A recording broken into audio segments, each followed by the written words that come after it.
A dissolução do regime capitalista ****, o ideal moderno Biblioteca Popular de Orientação Socialista. A dissolução do regime capitalista. Diretores Magalhães Lima e Teixeira Bastos comp.an ao editora Seção Editorial ADM. J. Guedes Lisboa. O ideal moderno. A dissolução do regime capitalista por Teixeira Bastos Lisboa. Seção Editorial da Companhia Nacional. Editora Administrador Justino Guedes 50, Largo do Conde Barão, Lisboa. Agências Porto, Largo dos Loios 47, primeiro 38, Rua da Quitanda, Rio de Janeiro 1897. E ninguém hoje contesta que o homem tem direito à vida. A legislação punindo o aborto reconhece-lhe esse direito ainda antes mesmo de nascer. O direito à vida subentende o direito ao trabalho, porque é o trabalho o meio legítimo de obter recursos para viver, isto é, de ocorrer as necessidades ineludíveis e primeiras do homem: a alimentação, o alojamento e o vestuário.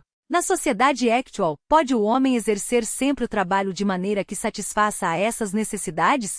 Digam-nos os factos. Um pavoroso incêndio em novembro de 1895 devastou em poucas horas as principais oficinas da Companhia Real dos Caminhos de Ferro portugueses, reduzindo à miséria cerca de 600 operários, que nelas trabalhavam cotidianamente e que de repente, por esse motivo, ficaram sem trabalho, e até sem ferramenta aqueles que a tinham sua. A companhia tinha os valores que o incêndio destruiu, devidamente garantidos por meio de seguros contra o risco de fogo. Mas os operários, esses coitados, não tinham o seu trabalho garantido, nem sequer as suas ferramentas no seguro. Foram, portanto, estes as verdadeiras e únicas vítimas do espantoso incêndio. Ora, 600 operários sem trabalho representam 600 famílias na miséria, ou pouco menos.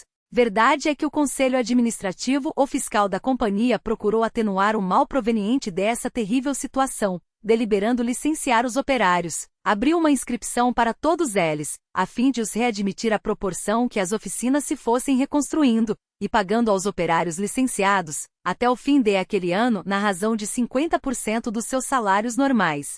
Mas se esta providência melhorou um pouco a situação, aqui pelo incêndio ficaram reduzidas perto de 600 famílias operarias. Não era suficiente para que essas famílias pudessem viver até a readmissão dos operários licenciados, já não diremos medianamente, mas simplesmente como viviam antes do fatal incêndio. Em regra, a féria do operário, qualquer que seja a arte ou o ofício que exerce, não excede um mínimo com que dificilmente pode ocorrer as despesas de alimentação, alojamento e vestuário. Se dificilmente pode ocorrer a essas três despesas de absoluta necessidade, sendo só, o que não acontece tendo família. E é exatamente este o maior número de casos. A mulher e os filhos umas vezes, e outras os pais impossibilitados de trabalhar pela idade ou pela doença sobrecarregam o pobre operário, que com eles tem de repartir cotidianamente o produto do seu parco salário. Se a mulher ou alguns dos filhos concorrem também para as despesas da casa com as suas respectivas férias, não fazem com partes iguais as do operário chefe de família, porque as férias das mulheres e dos menores são excessivamente arrastadas. A exploração capitalista exerce-se com mais força sobre as mulheres e os menores. E, no entanto, as mulheres e os menores, para a satisfação das suas necessidades, recebem proporcionalmente mais da casa comum do que a parte com que para ela contribuem.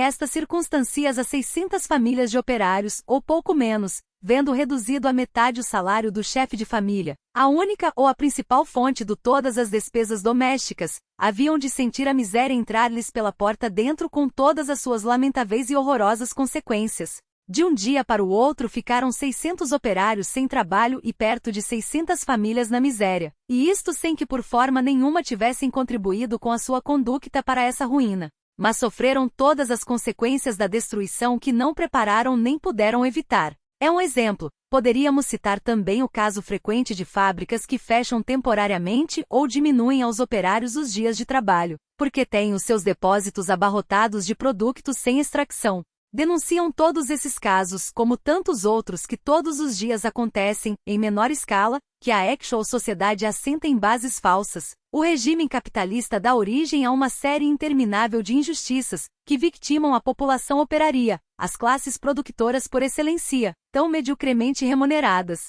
A questão social surge espontaneamente de factos desta natureza. Desde que a sociedade, como se acha organizada, pode recusar ao homem o exercício do trabalho, pois outra coisa não é impedir-lhe ou embaraçar-lhe de qualquer modo esse exercício normal, pondo-se em flagrante contradição com o princípio fundamental, admitido nas legislações, do direito à vida. É evidente que são falsas as bases em que assenta, e portanto que atravessa verdadeiramente uma fase de transição. A sociedade capitalista com o seu feudalismo industrial tende já a dissolver-se. Aponta esta tendência o Dr. Leon Winiarski em um belo artigo sobre o materialismo econômico e a psicologia social. La Revue Socialiste número 132, dezembro de 1895. Diz ele, se este estado de coisas persiste até o presente e se foi necessário no interesse da produtividade, já encerra contudo os germens da dissolução. O desenvolvimento do machinismo cresce de dia para dia, tornando supérflua uma parte cada vez maior da população. O desenvolvimento inaudito da produtividade do trabalho está em antagonismo com a lei econômica que condena o maior número à exclusiva satisfação das necessidades estritamente indispensáveis. Em estas condições, a produção excede periodicamente o consumo, o que causa no mercado uma acumulação de fazendas que não encontram compradores. É uma crise. Este estado de coisas ameaça a sociedade nos seus fundamentos. Mas o mal contém em si mesmo um remédio. A produção concentra-se sem cessar. Ela organiza os operários em um partido socialista que transformará a produção dando-lhe novas bases, adaptando-a às novas necessidades da sociedade. Terá isto por consequência uma transformação nos domínios da moral, do direito, da política, etc., os quais tomarão por alvo a emancipação inteira do indivíduo. A tendência verificada pelo Dr. Leon Winiarski observa-se em todos os países. Na Alemanha, na Inglaterra, na França, na Bélgica, por toda parte, enfim. O Partido Socialista está adquirindo novas forças e uma influência direta sobre a marcha das coisas públicas cada vez mais acentuada. Correlativamente, não é difícil observar uma decadência gradual, mas de dia para dia mais palpável, no interesse que despertam as questões da política metafísica e, pelo contrário, uma invasão progressiva das questões concernentes à economia social. Entre nós, onde o proletariado não tem contudo a importância numérica que tem em outros países, não deixa de se sentir a corrente socialista que agita as sociedades contemporâneas. Não será até difícil observar sintomas indubitáveis de que também já em Portugal começou a decadência ou a dissolução do regime capitalista. Segundo os sintomas característicos da decomposição do regime capitalista acentuam-se com mais ou menos força em todos os países. Citemos factos. Um grande industrial de Bochum, importante e rica cidade da Westfália, foi acusado não só de uma falsificação prejudicial para o tesouro, como da responsabilidade de muitas mortes, ocasionadas em acidentes de caminhos de ferro, para os quais fornecera rails de uma composição voluntariamente imperfeita. Este industrial, que defraudava a nação e punha em risco iminente a vida dos viajantes que circulam nos caminhos de ferro do Estado, M. Bahari, era, segundo noticiava Le Temps de 8 de fevereiro de 1892, um dos homens de confiança do príncipe de Bismarck nas questões econômicas, um dos iniciadores do sistema proteccionista, membro do Conselho de Estado e do Conselho de Administração dos Caminhos de Ferro do Estado, conselheiro íntimo do comércio, presidente da Câmara de Comércio de Bochum, diretor de um dos maiores estabelecimentos industriais da Alemanha, e condecorado com enorme quantidade de veneras. Sobre esta alta personagem do Império Germânico pesou a esmagadora acusação, comprovada por um jornalista de se ter prestado durante longos anos, a falsificação sistemática dos punções aplicados aos produtos das suas oficinas. Corria há muito tempo em Westfália o boato de fraudes gigantescas, de que era vítima a fazenda pública, praticada sem o mínimo escrúpulo pelos principais contribuintes de Bochum. A Gazeta do Povo tornou-se eixo desses rumores, e M. Fussangel, redactor deste jornal, procedeu pessoalmente a um inquérito, procurando a justificação das vagas acusações que andavam em todas as bocas. A investigação feita pelo jornalista de Westfália teve fecundos resultados, e a Gazeta do Povo pôde não só certificar a existência de falsas declarações, prestadas pelos maiores contribuintes relativamente aos respectivos rendimentos sobre que havia de incidir o imposto, mas, o que era muito mais grave, denunciar uma série de delictos condenáveis no duplo ponto de vista da segurança pública e da moralidade comercial. A opinião pública agitava-se com tais revelações e as autoridades viram-se forçadas a proceder a um inquérito administrativo.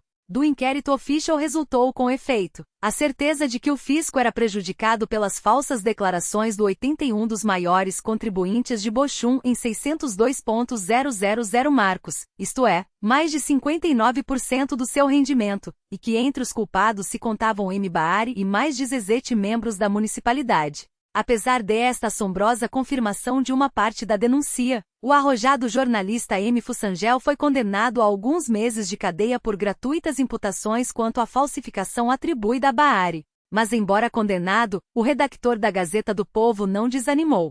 Refugiou-se por algum tempo antes de cumprir a pena e, prosseguindo no inquérito particular, conseguiu publicar uma série de documentos irrefragáveis, que demonstravam a realidade das falsificações e a sua distribuição em um período de 16 anos, de 1876 a 1892. O triunfo obtido por M. Fussangel foi esmagador para o grande industrial. A opinião pública condenou o delapidador e o falsificador que privava com as sumidades do império. Mas por uma anomalia escandalosa, a justiça não ousou pedir contas ao principal autor dos actos criminosos. Limitou-se a instaurar um processo contra os seus cúmplices, fautores secundários, ou ante seus instrumentos passivos. Mais retumbante do que este, e não menos significativo, foi o escândalo do Panamá. A questão do Panamá não foi um mal originado pelas instituições republicanas porque se rege a França. Afirmá-o, se não é uma prova de má-fé do facciosismo monárquico, demonstra pelo menos completa ignorância das ciências sociais.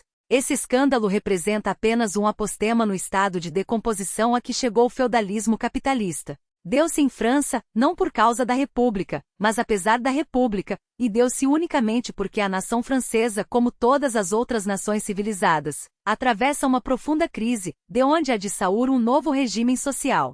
Esta é que é a verdade. E tanto assim, que ao percorrermos a imprensa de todos os países, vimos denunciar logo com a designação cosmopolita de Panamás a infinita série de escândalos similares que mancham o mundo financeiro nas diferentes nações europeias e americanas. Por toda parte a mesma sede de vida de gozos, a mesma audácia da captação de riquezas, o mesmo desvergonhamento na compra e na venda das consciências. Por toda parte o mesmo ideal do capitalismo, viver à larga sem trabalhar. Benoit Malon, o notável pensador prematuramente falecido, a propósito do escândalo do Panamá, disse que todas as nações, quer sejam governadas pela monarquia, quer pela república, têm presentemente as suas chagas. Todas as coisas iguais, escrevia o autor do socialismo integral. A única diferença, quando há alguma nesse caso, entre a monarquia e a república, é que na primeira abafa-se o escândalo, entanto que na segunda faz-se a luz e os prevaricadores têm pelo menos a punição da desonra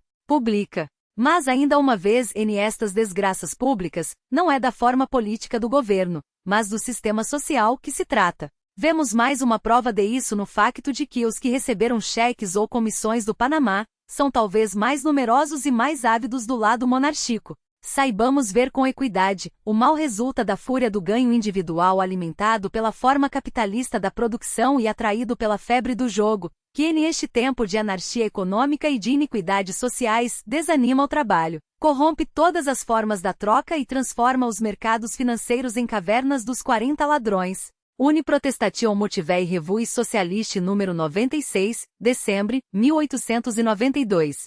Na verdade, nem a monarquia nem a república se comprometem com os escândalos do mundo financeiro, se os poderes constituídos não estendem sobre os criminosos a capa da misericórdia, nem exercem em favor deles a benevolência ou a proteção. A França republicana teve o bom senso de não se comprometer, como sucederia se cobrisse paternalmente os políticos prevaricadores. O parlamento, de todas as vezes que se tem agitado a questão, mostra sempre desejar que a luz incida sobre o escuro caso. Mas o grande escândalo, o verdadeiro escândalo do Panamá, está no desaparecimento de 1.300 milhões de francos, cobrados pelo Conselho de Administração da companhia. Os 5 ou 10 milhões consumidos na corrupção dos homens políticos, figuram como um mínimo relativamente insignificante. É isto um incidente escandaloso, mas muito secundário, no conjunto do escândalo monumental. Como se sumiram 1.300 milhões de francos em uma obra ainda apenas começada, quando, ao lançarem a ideia, os promotores do Canal do Panamá asseveravam que uma soma de 600 milhões de francos era suficiente para o rompimento completo do istmo? Aqui é que está o grande escândalo, como observou Gustave Ronan na introdução ao seu livro La Vérité sur le Panama. E o total das emissões ainda subiu acima de 1.300 milhões de francos. Tudo se subverteu nesse imenso desastre. Essa soma enorme, mais de 2.342.000 contos da nossa moeda, ao par, representava as economias de inumeras famílias da França, o produto do trabalho acumulado durante anos e anos, por indivíduos das classes laboriosas, que incitados pelo princípio da previdência juntavam um pequeno capital para a velhice ou para a doença. Tudo desapareceu nesse insondável sorvedouro chamado Companhia do Panamá. A avidez dos legisladores, nesta vergonhosa e repugnante questão, ficou como uma miserável insignificância ao lado da perversão moral de outras classes de indivíduos. Charles de Lesseps, na comissão de inquérito, declarou que não foi tanto no mundo político como no mundo dos salões que encontrou ávidas exigências, que teve de dar somas importantes, numerosas participações de garantias, para alcançar o favor dos que preparam a opinião mundana. Logo que se anunciava uma emissão, os escriptorios da companhia eram invadidos por uma multidão, principalmente da alta sociedade, que reclamava sua inclusão no sindicato. E dentre as pessoas do mundo elegante, quanto mais distintos, quanto mais elevados em posição social, tanto mais avultada era a soma exigida, tanto mais considerável a participação reclamada. Os exploradores dos capitais do Panamá descobrem-se até no alto clero, até mesmo no Vaticano. Os paróquios recomendavam aos seus fregueses a colocação das economias em ações do Panamá. As folhas clericais faziam uma ativa propaganda a favor da companhia, e até, na expressão pinturesca de um jornalista francês, ao tempos glorieuse ou les finances do Vatican valsaient sous elle archet de MGR. Fauchy, on joue sur Panamá. Um extraordinário delírio. Depois deste, escusado será mencionar os escândalos similares que nos últimos tempos têm vindo a público na Alemanha, na Itália, na Espanha, no Brasil, por toda a parte enfim, e que representam a dissoração de um sistema social chegado ao último período da sua existência. Terceira, Portugal não constitui uma exceção. A decomposição do regime capitalista, que tem por sintomas característicos o caso retumbante do Panamá na República Francesa e uma série infinita de Panamás que se desenvolveram em quase todas as nações da Europa e América, estendeu-se até a sociedade portuguesa. Observe-se a depravação a que ela chegou, desorientada por uma política imoralíssima, na qual se sacrificam os interesses nacionais às inconfessáveis e desvairadas conveniências do mais sórdido egoísmo. E essa depravação atingiu o seu auge no decurso da grande crise nacional porque passamos as proporções espantosas que tomou no nosso meio a dissoração de um sistema social chegado ao período extremo da sua existência, são tanto mais para admirar, quanto é certo nunca ter esse regime de feudalismo industrial, alcançado entre nós o desenvolvimento que tomou em outros países igualmente contaminados. A razão deste fenômeno é simples. O desenfreado amor do luxo e do prazer que se propagou no reinado de D. Luís, das altas regiões do poder às classes mais elevadas, destas às médias e ainda destas às inferiores, perverteu todas as noções da economia doméstica e da dignidade pessoal, antepondo a ostentação e o enfatuamento ao senso comum e à modéstia.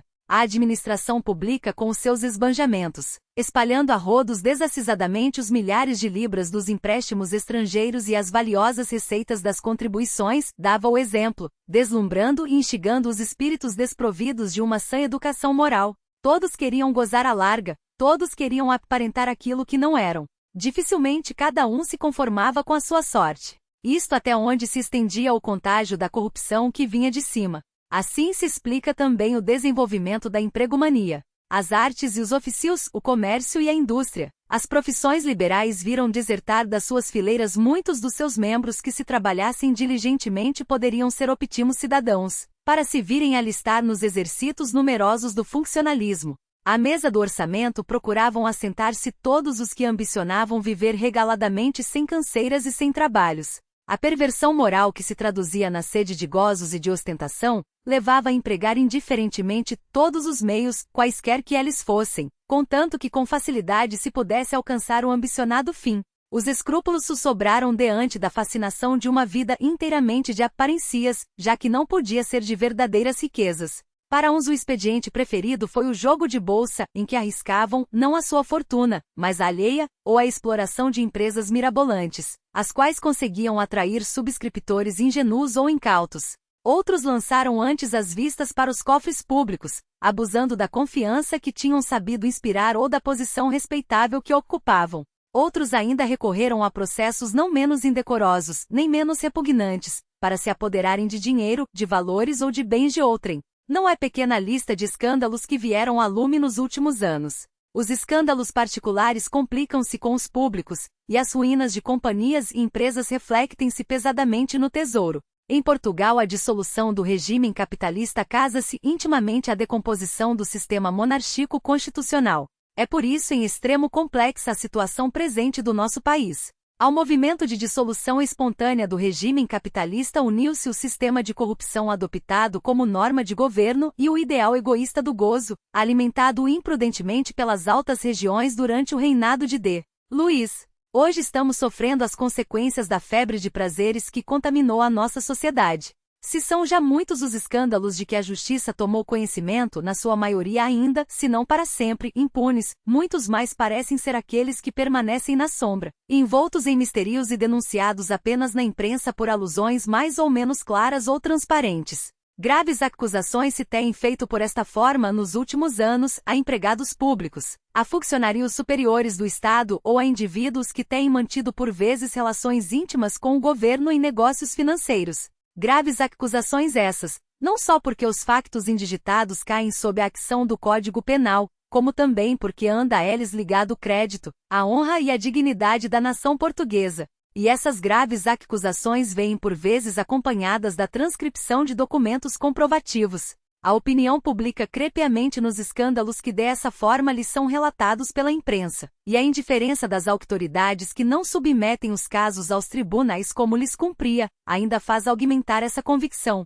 Não se compreende com efeito que a justiça se conserve de braços cruzados, quando se fazem publicamente declarações de crimes praticados contra o Estado por funcionários públicos no exercício das suas funções ou por indivíduos que abusaram da confiança neles depositada pelo governo. A indiferença das autoridades em tais casos contribui para aumentar a desmoralização pública. Se se pretende arrancar o país do estado de depravação em que se encontra, se pretende reagir contra a imoralidade que campeia em frene nos arraiais políticos, estendendo-se à vida particular, é indispensável iniciar uma completa e geral liquidação de responsabilidades. Será este o ponto de partida para a reforma dos costumes que o amor do luxo e do prazer, conjuntamente com a política de corrupção, alteraram e viciaram de cima a baixo. Não basta prender e punir os culpados menores que se deixaram desvairar por aquela ordem de seduções ilusorias. É precioso prender e punir também os grandes, mais criminosos ainda que os outros, quer por ocuparem uma posição social mais elevada, quer por terem em regra maior ilustração, ou ainda porque pelos seus exemplos contribuíram perniciosamente para que aqueles se desviassem da mesma forma, ainda que por diferentes processos, do caminho da honra e do dever. Enquanto os grandes potentados ou os grandes funcionários que delinquiram, gozarem da impunidade dos seus crimes, escusado será esperar que se comece a sério a obra da regeneração moral de que o nosso país tanto carece. Quarta, já atrás aludimos à empregomania, é com efeito um dos males que afligem as sociedades contemporâneas, e nomeadamente a portuguesa. Tem a sua origem imediata na superabundância de indivíduos que se dedicam às profissões liberais, abandonando as artes e as indústrias exercidas por seus pais e avós, em vez de procurarem na instrução, nos estudos a que se consagram, elementos salutares e especiais para desenvolverem e aperfeiçoarem o trabalho manual ou mecânico. Aproveitam o saber que adquirem como instrumento para se tornarem independentes e invadirem de preferência as posições oficiais. Desta tendência cada vez mais manifesta, apesar das dificuldades criadas com as exigências de propinas, de exames, de concursos, tem resultado o excessivo desenvolvimento do funcionalismo. É esta, sem dúvida, uma das causas geradoras da grande crise econômica da atualidade, e provém ainda em parte do preconceito moral de origem bíblica que faz considerar o trabalho como castigo imposto ao homem, e em parte da tradição herdada das épocas de conquista em que as artes manuais eram o apanágio dos escravos ou dos servos. A liberdade proclamada pela Revolução que deu o triunfo político ao terceiro Estado, teve por consequência, não tanto a reabilitação ou a dignificação do trabalho, como a abertura das profissões liberais aos filhos de todas as classes. A ação do movimento revolucionário que agitou a França no fim de século passado e daí se estendeu a toda a Europa foi incompleta. Acabou, é certo, com os privilégios, derribou as barreiras que separavam as classes, mas não resolveu o problema social e moral. O trabalho manual continuou a ser depreciado. Todavia a obra da Revolução tem prosseguido no nosso século. Fourier primeiro com a sua Utopia do Phalanstéril e Renan mais tarde, no seu livro L'avenir de la science, para não citar nenhum outro, proclamaram a união entre o trabalho intelectual e o trabalho manual, de modo que um seja como que o complemento do outro. Na mesma ordem de ideias, o Dr. Bernardino Machado advogou entre nós, na sua conferência sobre a socialização do ensino, realizada no Instituto de Coimbra, que a ninguém seja lícito seguir um curso de instrução secundária, sem que esteja ao mesmo tempo fazendo seu tirocínio oficinal, nem se permita o acesso a uma faculdade ou escola superior a quem não seja ainda mestre em alguma profissão. O socialismo, cujo partido se tem desenvolvido nos últimos tempos, vê o problema social e moral, que a Revolução Francesa não soube resolver, e da sua solução faz a base fundamental da grande transformação econômica. Essa solução é verdadeiramente a reabilitação do trabalho manual, é a sua dignificação, já iniciada em vários países, por exemplo na Alemanha, com as candidaturas operarias. A entrada dos operários, dos trabalhadores, nos parlamentos assinala o primeiro passo para o levantamento moral dos trabalhos manuais e constitui o remédio mais eficaz para corrigir gradualmente o mal resultante da superabundância de indivíduos que invadem as profissões liberais e alargam os quadros do funcionalismo. Sobre a relação entre as profissões liberais e o trabalho manual, publicou a Revista de Direito Y de Sociologia, núm. 6, junho de 1895. Um importante discurso inaugural do Sr. C. Gide, eminente professor da Universidade de Montpellier. NL se demonstra que hoje, tanto o progresso econômico como o progresso moral, conspiram para dar maior dignidade ao trabalho manual.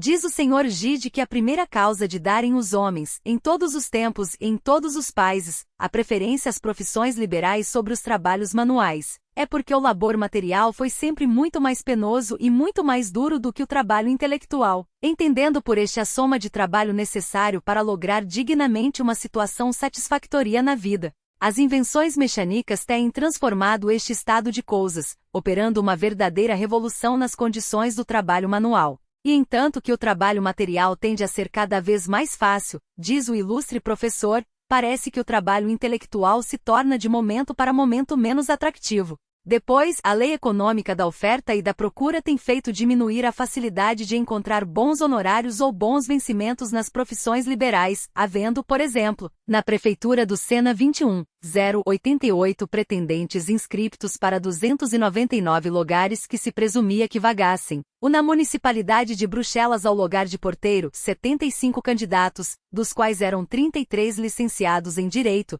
17 doutores em Medicina, 21 engenheiros, 8 químicos e um astrônomo. A mesma lei econômica tem elevado cada vez mais o preço do trabalho manual, de modo que na atualidade, diz ainda o Sr. Gide, um operário distinto ganha de certo mais do que um empregado, do que um agente de comissões, do que um professor primário, do que um cura de aldeia ou do que um alferes. Em todos os tempos, sem excluir os modernos, o trabalho manual foi sempre menos considerado do que os trabalhos intelectuais. Contribui talvez para isso na atualidade, o facto de que as máquinas, ao mesmo tempo que tiravam ao trabalho manual seu caráter penoso, privavam-no da individualidade, da espontaneidade, reduzindo-o à uniformidade de uma operação mecânica. É de esperar, porém, que em breve a Revolução Industrial restabeleça a união entre a arte e os trabalhos materiais, fazendo com que estes não sejam simplesmente um meio do ganhar o pão. O ilustre professor da Universidade de Montpellier, prognosticando a reabilitação do trabalho manual, como Fourier e Renan, fechou seu brilhante discurso inaugural com estas palavras: sim, no dia em que o trabalho intelectual e o trabalho manual se hajam reconciliado, abraçado, desposado, terá dado o gênero humano um grande passo para a felicidade moral,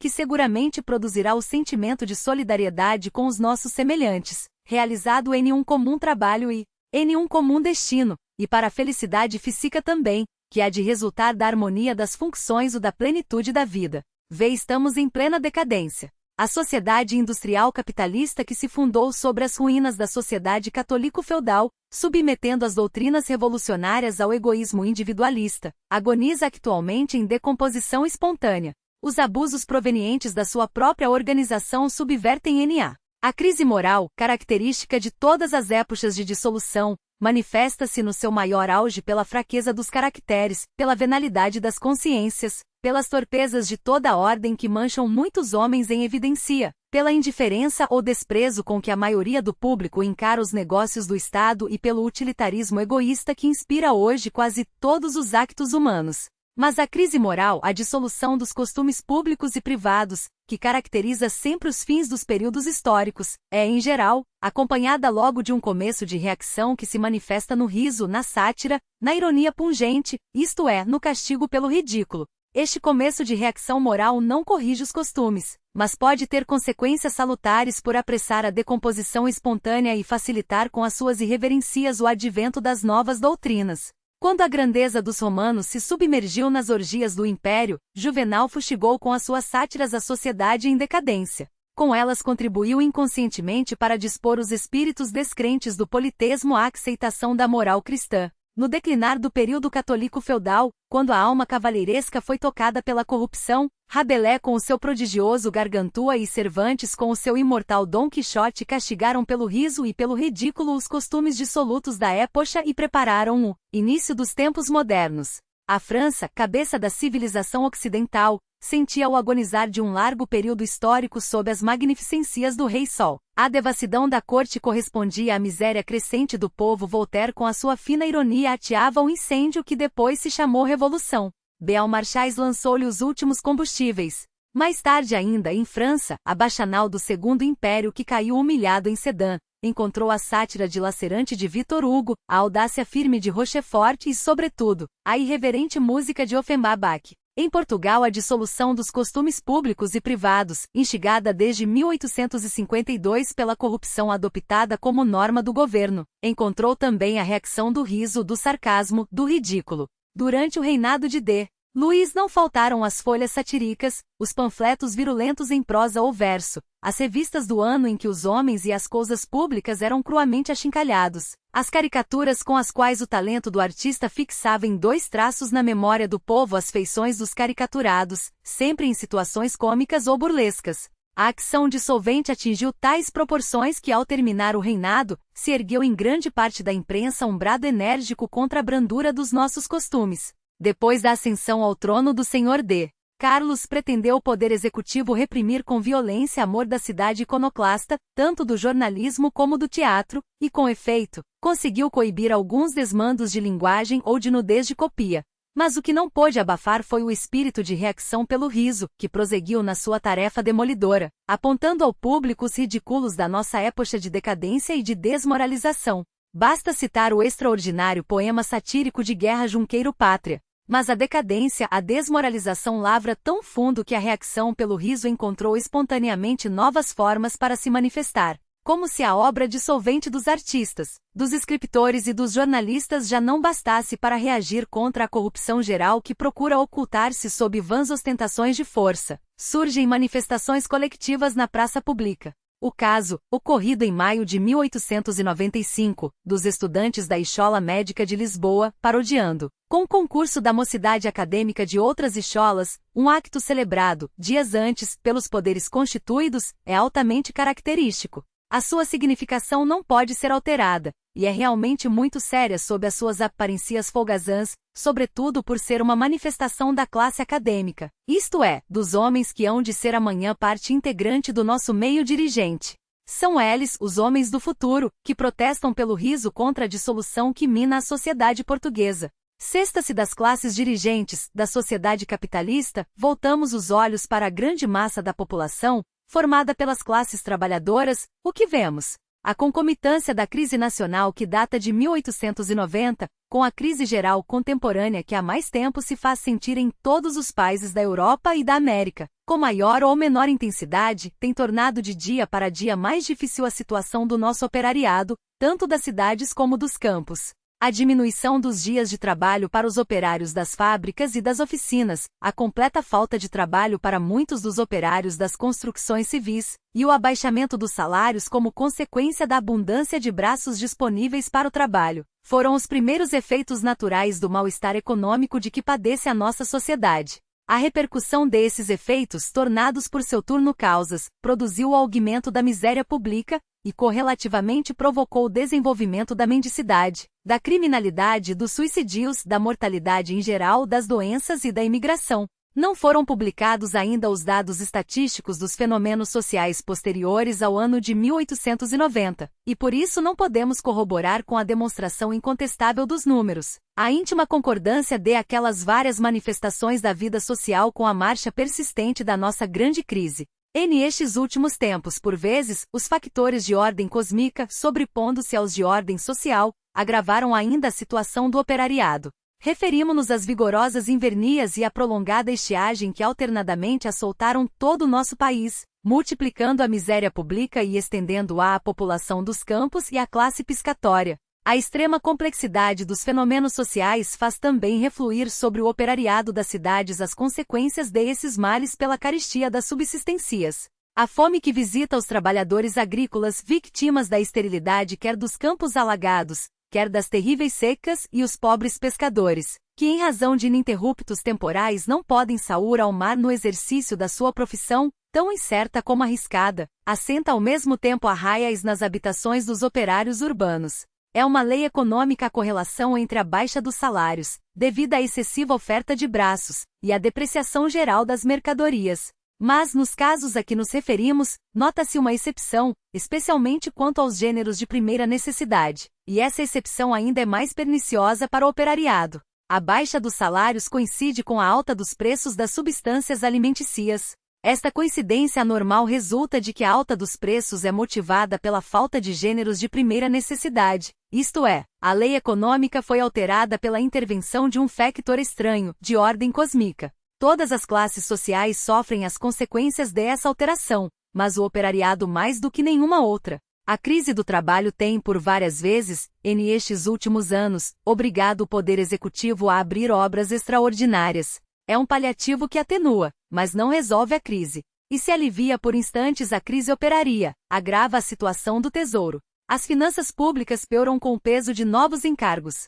Mas aceitando o facto como uma imposição de ordem social, em vez de inventar obras para dar que fazer aos operários sem trabalho, seria preferível que o governo tivesse sempre de reserva, para mandar executar, um plano de obras necessárias, mas não urgentes, a fim de fornecer trabalho nos períodos mais agudos e depressivos da crise operaria. Foi pelo menos o que em Inglaterra recomendou às autoridades públicas a maioria de uma Comissão Real de Inquérito ao Trabalho nomeada em 1891. Em Portugal, com o fim de dar trabalho aos operários desocupados, malbaratam-se infelizmente todos os anos consideráveis somas de dinheiro, em reparos inúteis e modificações desnecessárias, mandadas fazer em edifícios do Estado. A situação do operariado de dia para dia mais agravada, há de forçar o Poder Executivo a lançar mão, cada vez com mais frequência e em maior escala, desse expediente contrário aos interesses do Tesouro. Seria de boa administração pública utilizar, ao menos, convenientemente o trabalho dos operários que recorrem ao auxílio do governo. O Poder Executivo, assim como não cuida, ao ver-se obrigado pela força das circunstâncias a conceder trabalho aos operários desocupados, de aproveitar da forma mais vantajosa para o Estado o suplemento de salários que tem de despender, também não pensa em melhorar as condições do operariado em geral pelo estabelecimento de instituições protetoras. Na Inglaterra, na Alemanha, na Áustria, na França, na Bélgica e em outros países, os governos encaram a sério a situação do operariado. Na primeira daquelas nações, por exemplo, merecem tanto interesse as questões operarias que a Comissão Real de Inquérito ao Trabalho, a que já aludimos, apresentou ao governo um relatório official que abrange mais de 65 livros azuis, e gastou nas suas investigações e estudos a soma gigantesca de 52.000 libras esterlinas. Esta comissão tinha por fim inquirir das questões que dizem respeito às relações entre patrões e operários, das colisões entre patrões e entre operários, das condições do trabalho que surgiram no Reino Unido durante as recentes contestações operarias, e examinar se a legislação pode ser empregada com vantagem em remediar os males que o inquérito conseguir descobrir, e neste caso, indicar os meios. Neste momento histórico, quando em Portugal as classes trabalhadoras atravessam uma crise angustiosa, de caráter permanente, resultante de várias causas que mutuamente se agravam, quando a miséria se alastra das cidades aos campos e às aldeias, quando a fome ruge por vezes ameaçadora e sinistra, urge prestar cuidadosa atenção às questões sociais e diligenciar estabelecer em benefício do proletariado leis protetoras e previdentes, destinadas a facilitar e fomentar os seus melhoramentos materiais, morais e intelectuais. A crise econômica que o mundo civilizado atravessa tem tomado cada vez mais o caráter de crise social. É preciso não esquecer este facto, sintoma evidente da decomposição do regime capitalista, pois que a actual situação do operariado entre nós é fundamentalmente uma manifestação dessa crise, agravada sem dúvida por factores de várias ordens, mas não uma simples consequência destes. Sétima, um dos pródromos característicos da dissolução espontânea do regime capitalista industrial que se implantou sobre as ruínas do velho regime, chegando a organizar-se em uma espécie de feudalismo do dinheiro, é a tendência cada vez mais forte para a diminuição do juro do capital. A abundância e a generalização da riqueza acumulada em virtude das condições de trabalho criadas pelo salariado e pelo desenvolvimento do machinismo, trouxe a concorrência dos capitais disponíveis e, como natural consequência, o barateamento do dinheiro. A menor retribuição dos capitais ou a desvalorização deles à medida que aumentam as riquezas improdutivas e demandando colocação, deixa-nos antever a espontânea decadência e futura queda do regime capitalista. A transformação social, preconizada pelas doutrinas socialistas, opera-se assim simplesmente pela ordem natural das coisas. Não admira. A passagem de um regime para outro ou de um grau de civilização para o imediato obedece sempre a leis históricas. Uma sociedade em dissolução contém em si os germes, mais ou menos desenvolvidos, da que se lhe segue evolutivamente.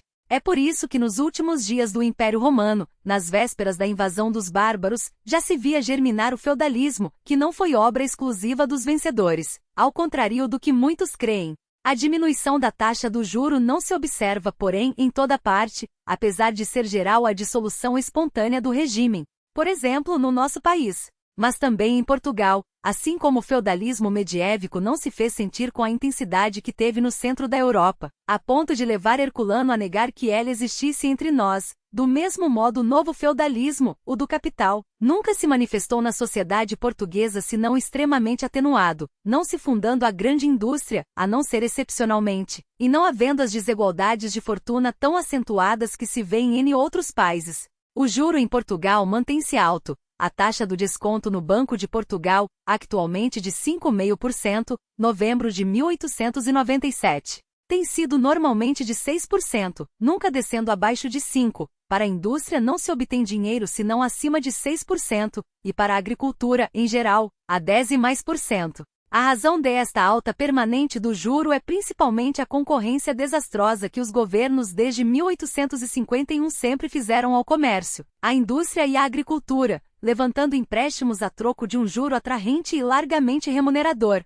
rendimento de fácil recepção e bem garantido na opinião do vulgo. Era preferido por todos que dispunham de alguns capitais e que tinham por ideal uma vida tranquila sem canseiras e sem cuidados.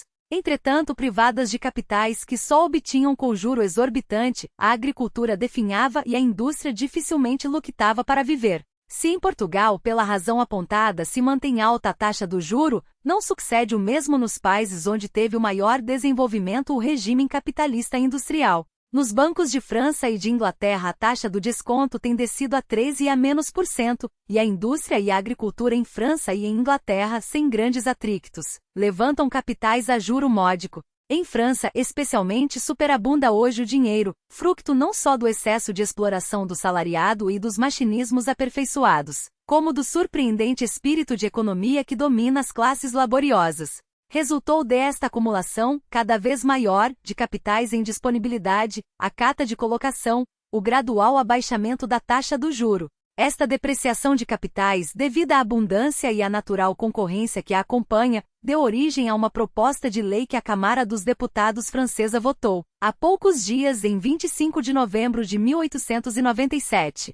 Depois de primeira leitura, e que, apesar da sua concisão, representa, se for definitivamente aprovada, o início de uma revolução econômica, na frase do jornal conservador Le Temps. É a fixação da taxa do juro legal em 3% em matéria civil e em 4% em matéria comercial, ficando abrogadas as disposições contrárias da Lei de 3 de setembro de 1807, ainda hoje em vigor. Esta lei lixava em 5% o juro legal em matéria civil e em 6% em matéria comercial. A redução proposta anda por 40% em matéria civil e por 33,5%, pouco mais ou menos, em matéria comercial. O projeto de lei fixando a taxa de juro, que está submetido à aprovação do parlamento francês, tem evidentemente por fim pôr de acordo a legislação com a evolução econômica da sociedade. O abaixamento da taxa do juro é um fenômeno econômico produzido, como dissemos, pela superabundância de capitais, sendo esta uma consequência das condições de trabalho no regime capitalista e ao mesmo tempo um factor de dissolução desse mesmo regime. Não pode ser considerado um fenômeno passageiro, mas sim um fenômeno que cada vez há de acentuar-se mais. A evolução da taxa do juro torna necessária a modificação da lei que lhe diz respeito. É significativa a apresentação à Câmara Francesa do projeto de lei reduzindo a taxa do juro. Representa o reconhecimento oficial desse importante fenômeno econômico, mas a sua existência não carecia de certo dessa prova. A verdade é que o movimento descendente que se produz na taxa do juro se tornou indiscutível, confessam os próprios conservadores. E Le Temps, de 27 de novembro de 1897, que não pode ser suspeito de simpatia pelas doutrinas socialistas, diz, a propósito deste movimento indiscutível, que o laissez-faire e laissez-passer dos economistas tem afinal consequências que se aproximam das teorias sociais dos coletivistas, sem todavia com elas se confundirem. Oitava, o regime econômico contemporâneo, espécie de feudalismo industrial e capitalista, caracterizado pela exploração do trabalho e concentração dos capitais, está em plena fase de dissolução. A crise econômica que resulta desta ordem de coisas e que se manifesta cada vez mais profunda, tem dado a proeminência à questão social sobre a questão política, mas a resolução desta, apesar de secundária em importância, não deixa de ser uma condição indispensável, sobretudo entre os povos ocidentais da Europa, para a plena solução daquela. Sem instituições democráticas não pode fortificar-se o espírito das verdadeiras reformas sociais. Haja vista a diferença do que tem ocorrido em França e em Portugal com o derramamento da instrução pública, de facto a base essencial de todas as reformas políticas ou sociais. Em França, depois de triunfar a Terceira República, a instrução em todos os seus graus conseguiu adquirir um desenvolvimento perfeitamente democrático. Esse desenvolvimento trouxe a consolidação definitiva daquela forma de governo. Em Portugal, a instrução popular não encontra da parte dos poderes constituídos senão obstáculos ao seu desenvolvimento, e às sucessivas reformas, decretadas hipocritamente com o fim anunciado de melhorar e ampliar o ensino, não têm feito mais que manter o povo sistematicamente na ignorância. Mas se entre nós se tem mostrado na prática a incompatibilidade das instituições monárquicas com o derramamento da instrução popular, também cada vez se tem acentuado mais a incompatibilidade dessas mesmas instituições com toda a espécie de reformas democráticas, quer políticas, quer sociais. Basta ver como se executa a chamada legislação operária que possuímos, na parte em que não ficou inteiramente letra morta, por exemplo, a proteção ao trabalho dos menores e das mulheres nas fábricas e nas oficinas e o Tribunal dos Árbitros Avindores de Lisboa. Mas a corrente favorável à solução da questão social avoluma de momento para momento e de dia para dia, adquirindo por isso maior ímpeto em todos os países, sem exceptuar Portugal, porque aos esforços inteligentes e disciplinados dos operários socialistas se juntam por toda parte os esforços da burguesia ilustrada, professores, médicos, homens de ciência, literatos, artistas, etc. Em Portugal pode servir-nos de exemplo a atitude tomada nos últimos anos da sua existência pelo Visconde de Ouguela, o qual sob o título de A Questão Social iniciou a publicação de uma série de opúsculos chamando a atenção dos espíritos independentes para a solução da desobrigada de todas as discussões nos centros populares. A questão social impõe-se, dizia ele, porque a revolução está já nos espíritos e pouco falta para que se traduza em comoções enérgicas na vida das sociedades. Escrevia depois o Visconde de Ouguela, o perigo está no antagonismo que se manifesta entre as bases em que assentam as instituições existentes, e os princípios afirmados pela ciência em quase todas as províncias do saber. É esta discórdia insuperável que gera a anarquia, criando um desequilíbrio tão violento nas sociedades, que só poderá terminar pelo predomínio das novas doutrinas. Tanto mais que as classes ilustradas clara ou ocultamente aceitam as afirmações preconizadas pela ciência. De aqui conclui o ilustre escritor que a verdadeira democracia tem de hastear forçosamente o pendão do socialismo. Mas observa com inteira verdade, apontando o facto como perigo mais instante, que os dirigentes, em geral, mediocremente instruídos, não têm sequer a intuição das ameaças da hora presente, e ignoram quais os meios de por uma transição suave e lenta opor diques à torrente caudal que pode submergir sociedades inteiras. Educados em um meio puramente político, e aptos apenas para os enredos e argucias da vida parlamentar, não atentam a que os povos estão entregues a um rigoroso trabalho de gestação, que pode, em um impulso premeditado e com o esforço e acordo de várias nacionalidades, produzir um profundo abalo social. Levados por um falso empirismo, supõem que os arremedos de socialismo do Estado são a melhor forma de sanar as iras do operariado e adormecer as exigências e reivindicações populares, deixando aliás de pé todo o existente nas suas irremediáveis e funestas contradições. Já anteriormente o primoroso estilista de Os Salões publicara A Lucta Social, uma obra de protesto, mas ao mesmo tempo de esperança, porque, por mais adiantada que vá a gangrena no corpo social, ainda a sua ação se não fez sentir com a mesma intensidade nas classes populares. E delas e só delas, afirmava o Visconde de Olguela, é que há de irromper a fé vivificante, que deve restaurar um dia este organismo denominado nação portuguesa. No meio da desolação que semeou no espírito público a crise política e financeira com todas as suas desastrosas consequências, e mais ainda a crise moral que cada vez se manifesta mais intensa, consola verificar que ainda quem confie no dia de amanhã, quem se não deixa arrastar na corrente do desalento e descrença, quem espere ainda uma revivescência, ao menos não está tudo perdido. Por maior que seja a decadência nacional, por mais extensas que sejam as ruínas devidas à concomitância dos erros da governação constitucional e da dissolução do regime capitalista, enquanto resta uma esperança, há sempre probabilidades de melhores dias. A decadência portuguesa não é um acontecimento isolado no mundo moderno. Obra principalmente dos esbanjamentos e desvarios dos governos, relaciona-se todavia com sucessos idênticos, e outros de ordem econômica geral, ocorridos em outros países. Portugal constitui uma unidade como nação independente, mas à luz do moderno critério científico é e foi sempre uma parcela de um organismo superior à civilização ocidental. No seu viver interno sempre se repercutiram com maior ou menor extensão os grandes movimentos ou as grandes ideias que explicam a história dos tempos modernos. Os males econômicos e sociais são os mesmos, à parte a intensidade, em todos os povos contemporâneos. Os desastres financeiros e as revoltas políticas, embora circunscriptas nas suas origens materiais e nos seus efeitos imediatos, a situação particular de cada país, derivam também, em última análise, de correntes universais de opinião. Por exemplo, os déficits com que se fecham as contas do Tesouro em quase todos os países civilizados são a consequência da manutenção geral dos exercícios permanentes, do contínuo desenvolvimento dos orçamentos de guerra e marinha e ainda da febre extraordinária de melhoramentos materiais, na maioria dos casos com intuitos estratégicos.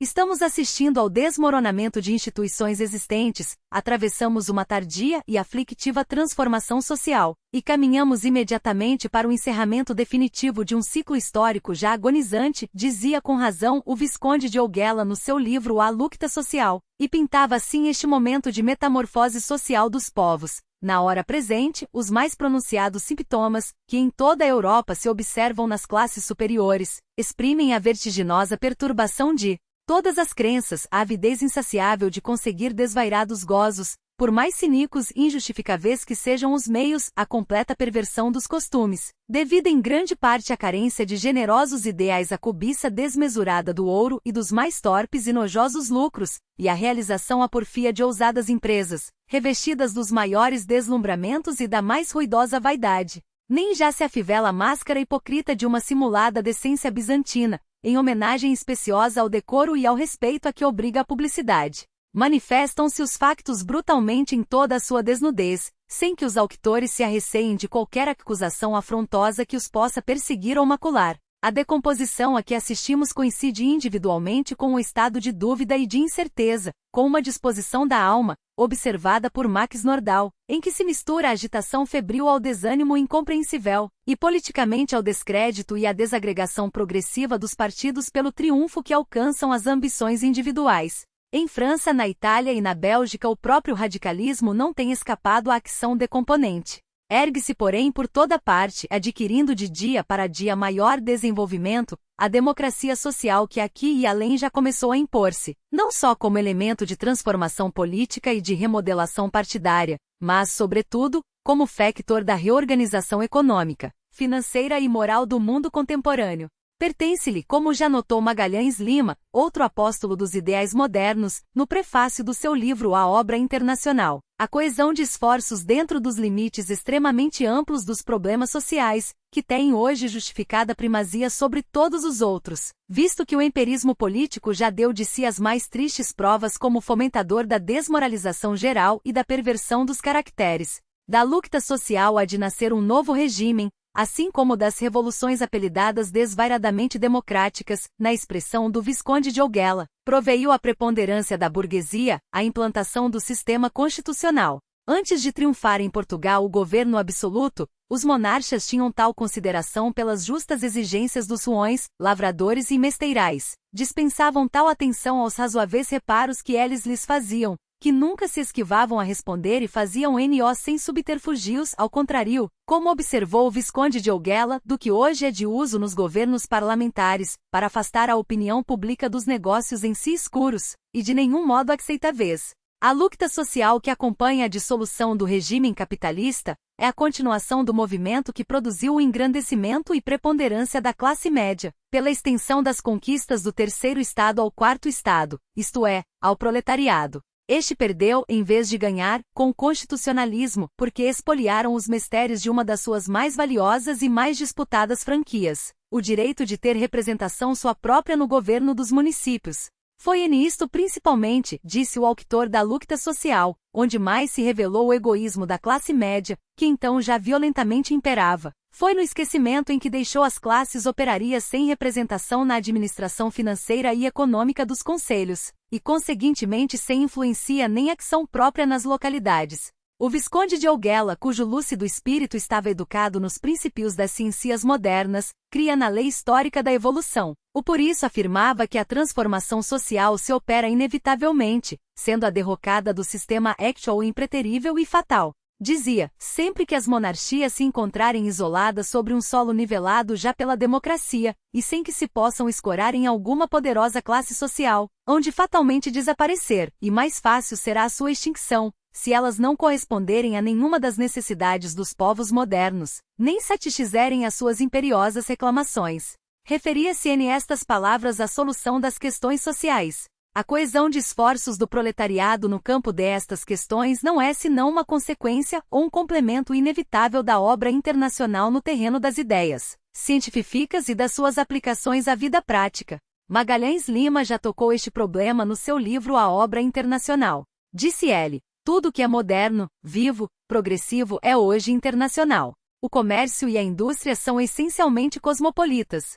São-no igualmente a navegação, os caminhos de ferro, o teléfono e todas as grandes descobertas que constituem a glória do nosso século. O futuro pertence ao cosmopolitismo, disse Littré. A ciência e a arte são profundamente internacionais. As descobertas de uma e as criações de outra todos aproveitam, e os seus progressos podem e devem considerar-se como a mais alta expressão do internacionalismo. As ideias não têm pátria e pode dizer-se que elas constituem um verdadeiro patrimônio da humanidade. O internacionalismo nas ideias científicas e nas suas aplicações industriais patenteia-se desde muito na frequente reunião de congressos internacionais para discussão quer de teorias puras, quer de problemas práticos de higiene e saúde pública, de criminologia, de serviços postais e telegráficos, de caminhos de ferro, de assuntos monetários, etc. Os congressos democráticos internacionais para a solução das questões de ordem social obedecem simplesmente à mesma tendência. Demonstra Magalhães Lima no interessante livro que temos citado, que é no domínio do pensamento que o internacionalismo se afirma com a maior intensidade, e conclui que este facto de per si só bastaria para provar que o futuro lhe pertence. A tendência para o cosmopolitismo não é nova, existiu já a solidariedade dos pensadores na primeira expansão da Renascença, e mais acentuada ainda no século passado, na obra dos enciclopedistas. Não tem cessado de progredir com as conquistas e descobertas científicas e industriais do nosso século, manifestando-se primeiro nos congressos internacionais de ciência e de melhoramentos industriais dela derivados, e depois nos congressos destinados à discussão dos interesses de ordem moral e social, nomeadamente os feministas, os socialistas e os da paz e arbitragem. O remédio indispensável para a grande crise econômica, social e moral que se revela em todos os países, e que dá lugar à profunda e gradual decomposição dos elementos constituintes das sociedades contemporâneas, tem de ser de caráter internacional e de actuar ao mesmo tempo sobre a constituição da família, sobre a organização das sociedades e sobre as relações de amizade e de ligação entre todos os povos. Os problemas da situação da mulher, das condições do operariado e da paz geral estão intimamente ligados entre si, e a solução de todos eles depende da transformação radical das sociedades contemporâneas, já hoje em adiantado estado de decomposição. Diz Magalhães Lima que se trata de um movimento renovador dos mais importantes na história da humanidade, e define-o assim na obra internacional. No ponto de vista da família, no ponto de vista da sociedade, assim como no ponto de vista das nações, a reorganização da humanidade deve repousar sobre novas bases econômicas. É preciso não somente assegurar a paz e a harmonia da família, senão também a sua independência. Por isso pedimos a igualdade dos sexos. É mister reorganizar a sociedade tornando os interesses solidários. Por isso sustentamos as reivindicações do proletariado. É indispensável emancipar as nacionalidades. Por isso queremos a Federação Universal. Também o Visconde de Ouguela proclamava a política da federação como labor vivificante das nações transformadas socialmente pelo advento do quarto estado à vida política. Dizia ele, o verdadeiro equilíbrio europeu só poderá estabelecer-se e consolidar-se por meio da federação dos povos. E a corrente das ideias parece demonstrar que é a toda a família latina que caberão as primícias dessa gloriosa missão. Sem dúvida, para quem observar atentamente o que se passa no mundo contemporâneo, é essa orientação a que obedece o actual movimento renovador, que como obra internacional, se contrapõe à dissolução do regime capitalista, cada vez mais extensa e intensa em todas as nações civilizadas. Propaganda de instrução para portugueses e brasileiros. Os Dicionários do Povo N. Graus 1, Dicionário da Língua Portuguesa, terceira edição. N. Graus 2, Dicionário Francês-Português, segunda edição. N. Graus 3, Dicionário Português-Francês, segunda edição. N. Graus 4, Dicionário Inglês-Português. N. Graus 5, Dicionário Português-Inglês. Cada volume contém cerca de 800 páginas. Preços: brochado R$ 500, encadernado em percalina R$ 600, em carneira R$ 700.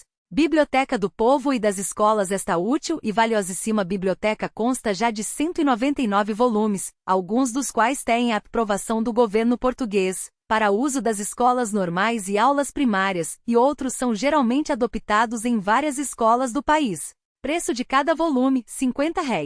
O Ideal Moderno. Biblioteca Popular de Orientação Social. Volumes publicados. Paz e Arbitragem. A Dissolução do Regime Capitalista. Volumes a publicar. O Federalismo, o Humanismo, o Socialismo, o Feminismo, etc., etc. Nota de transcrição. No original haviam algumas notas de rodapé, que nesta versão eletrônica do texto foram colocadas entre parênteses a seguir ao local do texto onde são invocadas.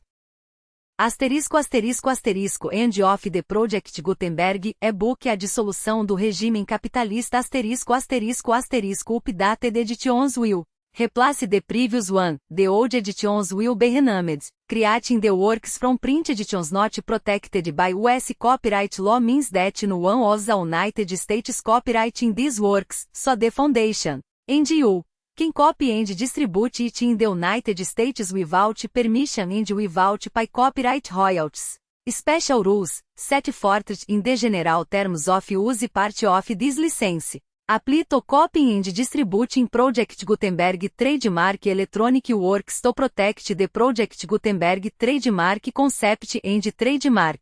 Project Gutenberg is a registered trademark, and may not be used if you charge for an e-book, except by following the terms of the trademark license, including pay royalties for use of the Project Gutenberg trademark. If you do not charge anything for copies of this e-book, complying with the trademark license is very easy. You may use this e-book for nearly any purpose such as creation of derivative works, reports, performances and research. Project Gutenberg e-books may be modified and printed and given away. You may do practically anything in the United States with e-books not protected by US copyright law. Redistribution is subject to the trademark license, special commercial redistribution. Start. Full license. The full project Gutenberg license. Please read this before you distribute or use this work to protect the project Gutenberg trademark mission of promoting the free distribution of electronic works, by using or distributing this work, or any other work associated in any way with the phrase Project Gutenberg. You agree to comply with all the terms of the full Project Gutenberg trademark license available with this file or online at www.gutenberg.org/license, Section 1.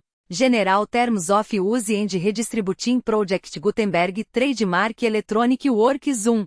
By reading or using any part of this Project Gutenberg Trademark Electronic Work, you indicate that you have read, understand, agree to and accept all the terms of this license and intellectual property, trademark, copyright, agreement. If you do not agree to abide by all the terms of this agreement, you must cease use and return or destroy all copies of Project Gutenberg Trademark Electronic Works in your possession. If you pay for obtaining a copy of your access to a Project Gutenberg Trademark Electronic Work and you do not agree to be bound by the terms of this agreement, you may obtain a refund from the person or entity to whom you paid the fee as set forth in paragraph 1.8. 1.b Project Gutenberg is a registered trademark. It may only be used on or associated in any way with an electronic work by people who agree to be bound by the terms of this agreement. There are a few things that you can do with most Project Gutenberg trademark electronic works even without complying with the full terms of this agreement. See paragraph 1.c below. There are a lot of things you can do with Project Gutenberg trademark electronic works if you follow the terms of this agreement and help preserve free future access to Project Gutenberg trademark electronic works. See paragraph 1. below. See the Project Gutenberg Literary Archive Foundation. The foundation or PLAF owns a compilation copyright in the collection of Project Gutenberg trademark electronic works. Nearly all the individual works in the collection are in the public domain in the United States. If an individual work is unprotected by copyright law in the United States and you are located in the United States, we do not claim a right to prevent you from copying, distributing, performing, displaying or creating derivative works based on the work as long as all references to Project Gutenberg are removed. Of course, we hope that you will support the Project Gutenberg trademark mission of promoting free access to electronic works by freely sharing Project Gutenberg trademark works in compliance with the terms of this agreement for keeping the Project Gutenberg trademark name associated with the work. You can easily comply with the terms of these agreements by keeping this work in the same format with its attached full Project Gutenberg trademark license when you share it without charge with others. The copyright laws of the place where you are located also govern what you can do with this work. Copyright laws in most countries are in a constant state of change. If you are outside the United States, check the laws of your country in addition to the terms of this agreement before download, copying, displaying, performing, distributing or creating derivative works based on this work or any other Project Gutenberg trademark work. The Foundation makes no representations concerning the copyright status of any work in any country other than the United States. 1.e. Unless you have removed all references to Project Gutenberg. 1.e.1. The following sentence, with active links to, or other immediate access to, the full Project Gutenberg trademark license must appear prominently whenever any copy of a Project Gutenberg trademark work, any work on which the phrase Project Gutenberg appears, or with which the phrase Project Gutenberg is associated, is accessed, displayed, performed, viewed, copied or distributed. This e-book is for the use of anyone anywhere in the United States and most other parts of the world at no cost and with almost no restrictions whatsoever. You may copy it, give it away or reuse it under the terms of the Project Gutenberg license included with this e-book or online at www.gutenberg.org. .org. If you are not located in the United States, you will have to check the laws of the country where you are located before using this ebook. 1.2. If a individual project Gutenberg trademark electronic work is derived from texts not protected by US copyright law, does not contain a notice indicating that it is posted with permission of the copyright holder, the work can be copied and distributed to anyone in the United States without paying any fees or charges. If you are redistributing or providing access to a work with the phrase Project Gutenberg associated with or appearing on the work, you must comply with the requirements of paragraphs 1.1 through 1.7 or obtain permission for the use of the work and the project. Gutenberg trademark a set forth in paragraphs 1.8 or 1.9. 1.3. If a individual project Gutenberg trademark electronic work is posted with the permission of the copyright holder, your use and distribution must comply with both paragraphs 1.1 through 1.7 and any additional terms imposed by the copyright holder. Additional terms will be linked to the Project Gutenberg trademark license for all works posted with the permission of the copyright holder found at the beginning of this work. 1.4. Do not unlink or detach or remove the full Project Gutenberg trademark license terms from this work, or any files containing a part of this work or any other work associated with Project Gutenberg trademark.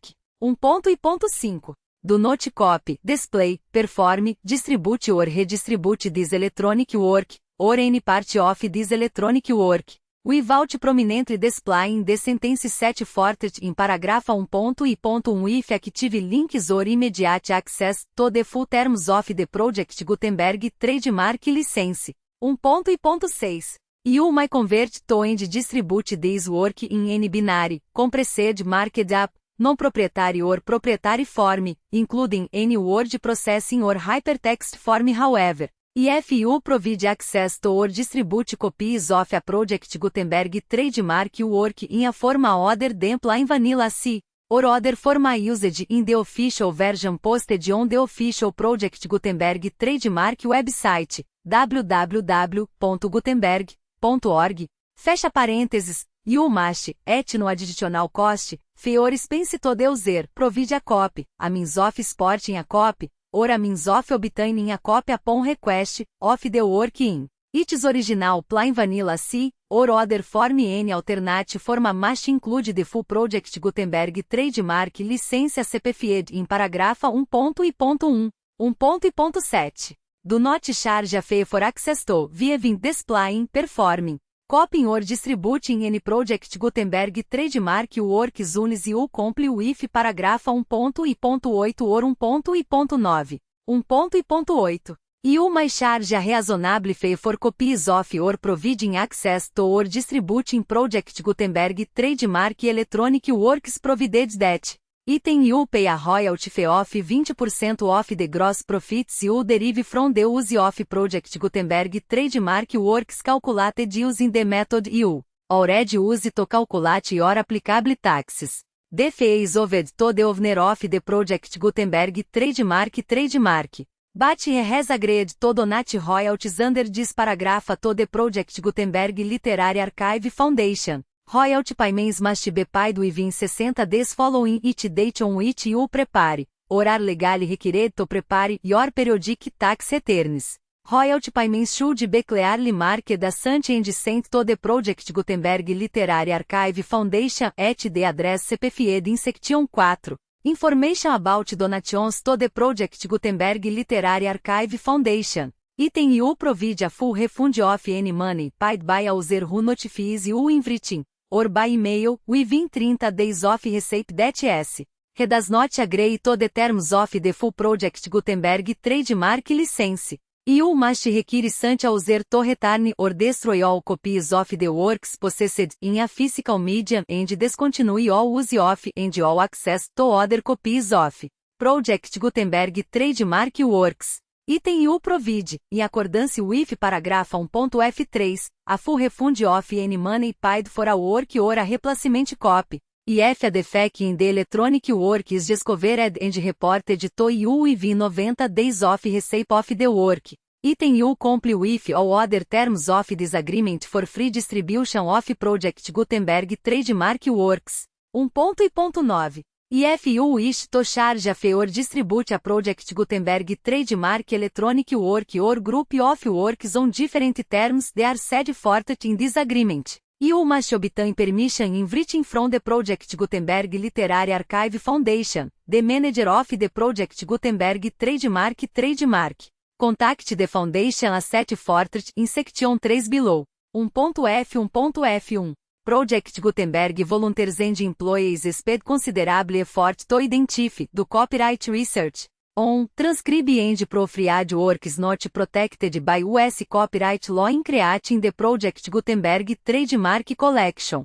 Despite these efforts, Project Gutenberg trademark electronic works, and the media on which they may be stored, may contain defects, such as, but not limited to incomplete, inaccurate or corrupt data, transcription errors, a copyright or other intellectual property infringement, a defective or damaged disk or other media, a computer virus, or computer codes that damage or cannot be read by your equipment.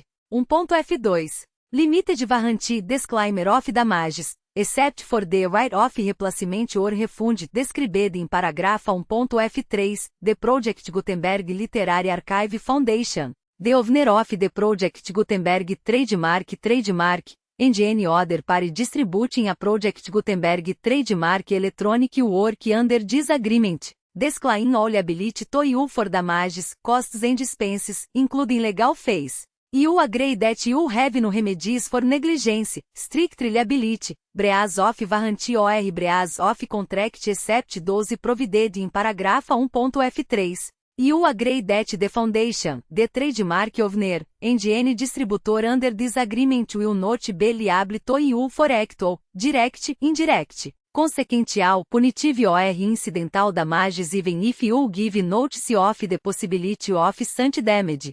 1.f3. Limited right of replacement or refund, if you discover a defect in this electronic work within 90 days of receiving it, you can receive a refund of the money. IFN, you paid for it by sending a written explanation to the person you received the work from. If you received the work on a physical medium, you must return the medium with your written explanation. The person or entity that provided you with the defective work may elect to provide a replacement copy in lieu of a refund. If you received the work electronically, the person or entity providing it to you may choose to give you a second opportunity to receive the work electronically in lieu of a refund. If the second copy is also defective, you may demand a refund in writing without further opportunities to fix the problem. 1.f4. Except for the limited right of replacement or refund set forth in paragraph 1.f3, this work is provided to you, as is, with no other warranties of any kind, express or implied, including but not limited to warranties of merchantability or fitness for any purpose. 1.f5. Some states do not allow disclaimers of certain implied warranties or the exclusion or limitation of certain types of damages. IFN disclaimer or limitation set forth in this agreement violates the law of the state applicable to this agreement. The agreement shall be interpreted to make the maximum disclaimer or limitation permitted by the applicable state law. The invalidity or unenforceability of any provision of this agreement shall not void the remaining provisions. 1.f6. Indemnity. You agree to indemnify and hold the foundation, the trademark owner, any agent or employee of the foundation, any providing copies of Project Gutenberg trademark electronic works in accordance with this agreement, and any volunteers associated with the production, promotion and distribution of Project Gutenberg trademark electronic works, arms from all liability, costs and expenses, including legal fees, that arise directly or indirectly from any of the following which would or cause to occur. A distribution of this or any Project Gutenberg trademark work B alteration modification. Ora Editions or Deletions to any Project Gutenberg Trademark Work, and C. N defect or cause. Section 2. Information about the mission of Project Gutenberg Trademark. Project Gutenberg Trademark is synonymous with the free distribution of electronic works in formats readable by DVDs. Variety of computers including obsolete, old, middle-aged and new computers. It is because of the efforts of hundreds of volunteers and donations from people in all walks of life. Volunteers and financial support to provide volunteers with the assistance they need are critical to reaching Project Gutenberg Trademark.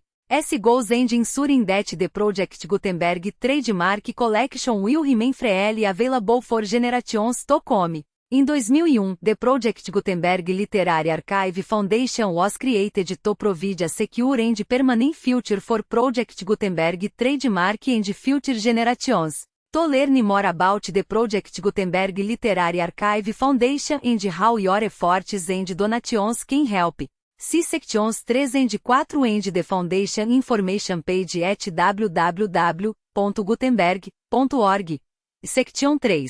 Information about the Project Gutenberg Literary Archive Foundation. The Project Gutenberg Literary Archive Foundation is a non-profit 501(c)(3) educational corporation organized under the laws of the State of Mississippi and granted tax-exempt status by the Internal Revenue Service. The Foundation or Federal Tax Identification Number is 64.622.1541. Contributions to the Project Gutenberg Literary Archive Foundation are tax deductible to the full extent permitted by US federal laws and your state's laws. The Foundation's business office is located at 809 North 1500 West, Salt Lake City, UT 84116, 801-596-1887. E-mail contact links and up-to-date contact information can be found at the Foundation's website and official page at www.gutenberg.org/contact. Section 4. Information about donations to the Project Gutenberg Literary Archive Foundation. Project Gutenberg Trademark depends upon and cannot survive without widespread public support and donations to carry out its mission of increasing the number of public domain and licensed works that can be freely distributed in machine-readable form accessible by DVDs. Array of equipment including outdated equipment. Main small donations, $1 to $5, are particularly important to maintaining tax-exempt status with the IRS.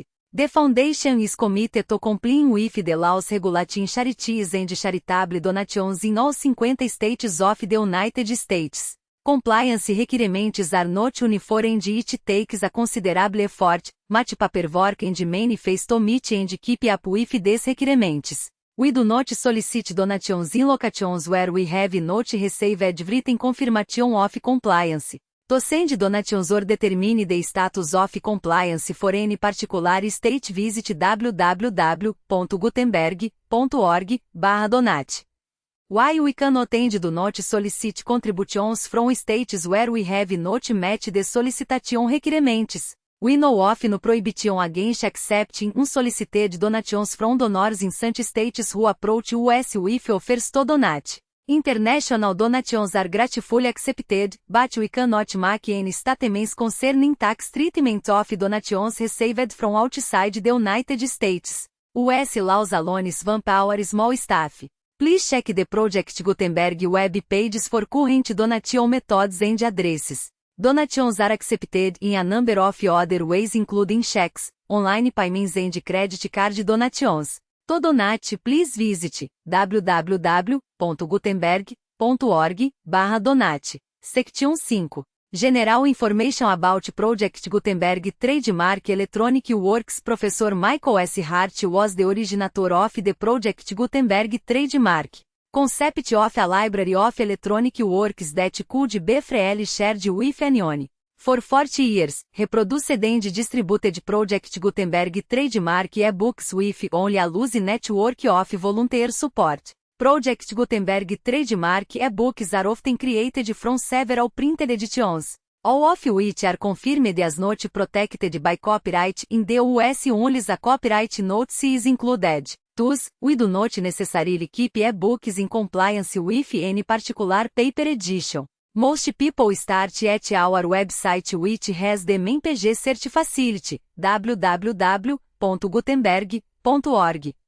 This website includes information about Project Gutenberg trademark, including how to make donations to the Project Gutenberg Literary Archive Foundation, how to help produce our new ebooks, and how to subscribe to our email newsletter to hear about new ebooks.